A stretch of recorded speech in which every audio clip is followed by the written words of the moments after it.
पर मैं बिल्कुल यानी कि नास्तिक टाइप औरत थी पूरी। और आँख खुल गई, मैं तो हैरान हो गई कि मैं पसीना पसीना हुई उस दिन।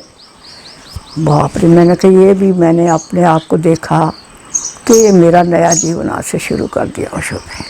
थोड़ा सा आँख खुले रोई, कोई बल्ब नहीं था वहाँ पर, तो पर रोशनी बहुत थी। पर फिर जैसे बैठी थोड़ी देर तो ऐसे लगा मैं ये भी मैं हूँ, ये भी मैं हूँ, ये भी मैं हूँ, ये भी मैं हूँ।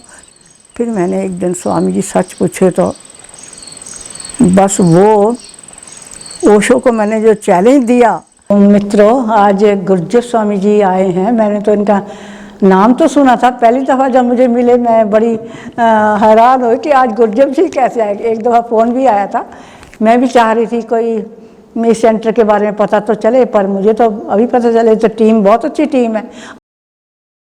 नमस्कार दोस्तों, मैं गौतम गुरजीएफ। आज है 1 जून 2021 और परम सौभाग्य के माँ ध्यान तन्मय जी के साथ आज मेरा पहली बार सौभाग्य मिला। नाम बड़ा सुना, लेकिन आज मैं पहुंच ही गया हूं। तो माँ जी के सिर चरणों में बैठा हूं। प्रणाम माँ जी। तो ये जो लोकेशन है ये मैं नीचे अपना डाल रहा हूं कि आप यहाँ तक कैसे आ सकते हैं। और माँ जी ने ऐसा कोई डिपार्टमेंट नहीं है पुणे आश्रम का जहाँ पे वर्क मेडिटेशन में हिस्सा ना लिया हो। 2003 से माँ जी यहाँ ओशो जैन यहाँ पे रहते हैं। बिल्कुल मतलब गहन साधना के लिए इससे अच्छी कोई जगह ढूंढनी बड़ी मुश्किल है। अगर आप गहन ध्यान साधना के लिए इच्छुक हैं, मौन के लिए इच्छुक हैं, तो वो सारा आप यहाँ पे फ़ोन करके आप आ सकते हैं। तो आज खैर मैं बड़ी लंबी बात नहीं खींचता। आज माँ जी के जो अनुभव हैं भगवान श्री के साथ, उन विषयों पे बातचीत करेंगे। तो अब सीधा माँ जी के पास। मैं बहुत बोलने की आदत पड़ गई है मेरी, क्योंकि ओशो टीम में बहुत सारे आदमी हैं। तो वो मित्र इधर होते हैं, मैं बिहाइंड द कैमरा होता हूँ। लेकिन जब मुझे मौका मिलता है तो मैं थोड़ा सा उसका लुत्फ आने लगता है।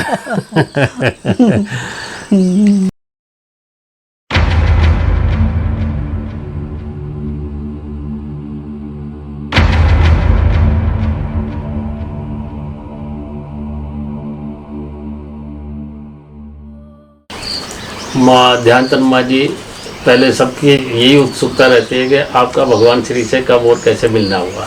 हाँ, ये तो है। सबसे पहला क्वेश्चन तो ऐसे ही आता है, दिमाग में आता ही है कि आप कैसे मिले। मेरे को अक्सर पूछते हैं लोग कि जब भी कभी यहाँ कुछ लोग आते हैं कि माँ जी आप कैसे मिली। तो मेरा ये तो बड़ा क्वेश्चन रियली बड़ा वो है। अगर मैं सोचूं तो कहूँ कहाँ से शुरू करूँ, कहाँ ख़त्म करूँ। मैं बहुत ईगोस्टिक थी स्वामी जी। गुरु बनाना नहीं चाहती थी। गुरु कौन होता, गुरु क्यों बनाते हैं लोग ऐसे करके, ऐसे था। तो मेरे हस्बैंड 77 में संन्यास लेने गए, तो मैं उनके हाथ में एक 5-6 पन्ने का लेटर लिख के भेज दिया कि ओशो को आप अपने गुरु को देना। उसमें मैंने सारा कुछ लिख दिया कि ये क्या होता है, संन्यास क्यों देते हो, परिवार देखना चाहिए, घर के सुविधा देखनी चाहिए, पहले वासना को कंट्रोल करो, आदमी के अंदर कितनी। मैं ऐसे करके 5-6 पन्ने का ओशो को लेटर लिख दिया। मैं कहा जवाब लेके आना। तो मेरे हस्बैंड संन्यास लेके आए और छोटे लड़के का भी संन्यास ले आए, जो अभी वेस्ट में है, सत्यम उसका नाम है, उसका भी लाए, माला ले आए उसके लिए। तो फिर मैंने आके पूछा, मैं कहा मेरे जवाब कहाँ है मेरे लेटर का।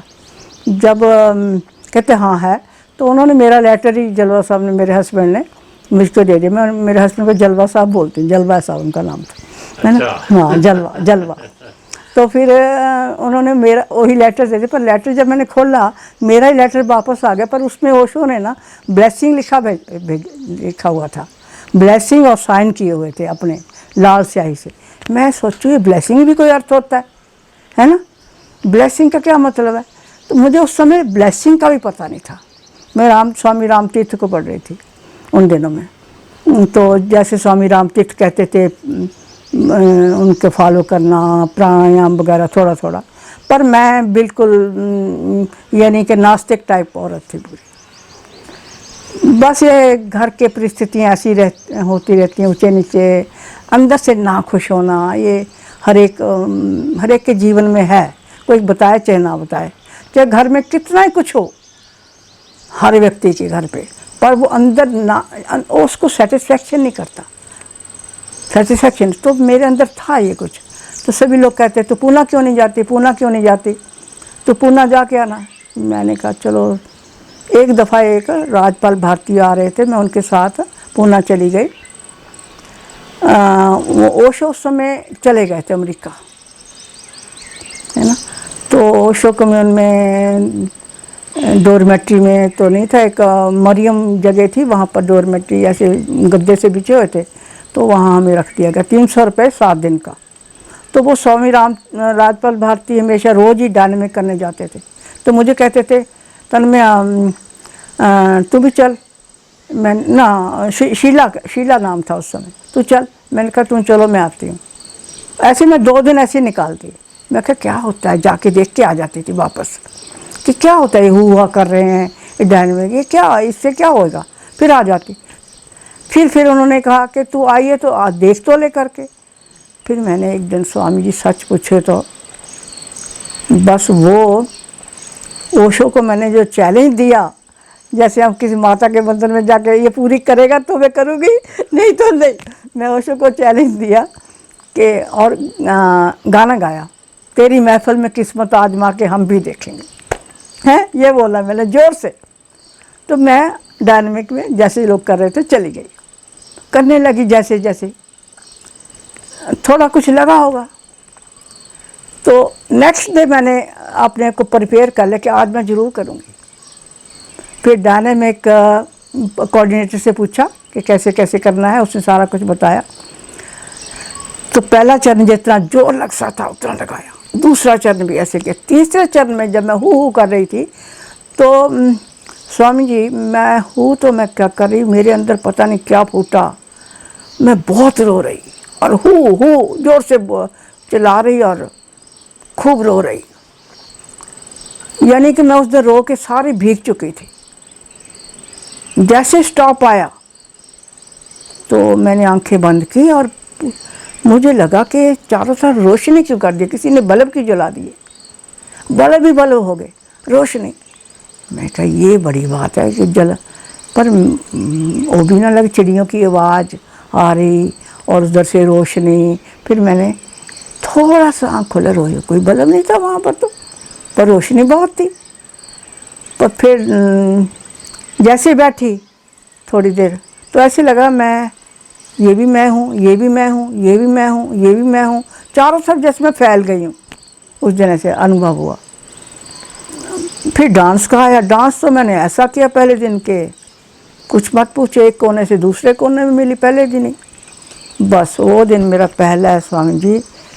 उस दिन के बाद मैंने डायनेमिक नहीं छोड़ी, वो मेरा फेवरेट ध्यान हो गया। फिर तो आज कुछ कल कुछ, फिर सारे ध्यान, नाद ब्रह्म, कुंडली, और मैं ऐसी जुटी स्वामी जी, मेरा खाना पीना बंद, जो चाय पीती भी बंद, खाना खाना बंद, सब ध्यान से ध्यान और मस्ती से। ऐसे लगता है मैं दूसरी दुनिया में जी रही हूँ अभी, कि ये तो दुनिया ही दूसरी है। फिर मैंने संन्यास का फार्म भर दिया स्वामी जी। वो जयंती भाई थे, संन्यास देते थे, बोधि सत्य बोलते थे शायद उनको, है ना।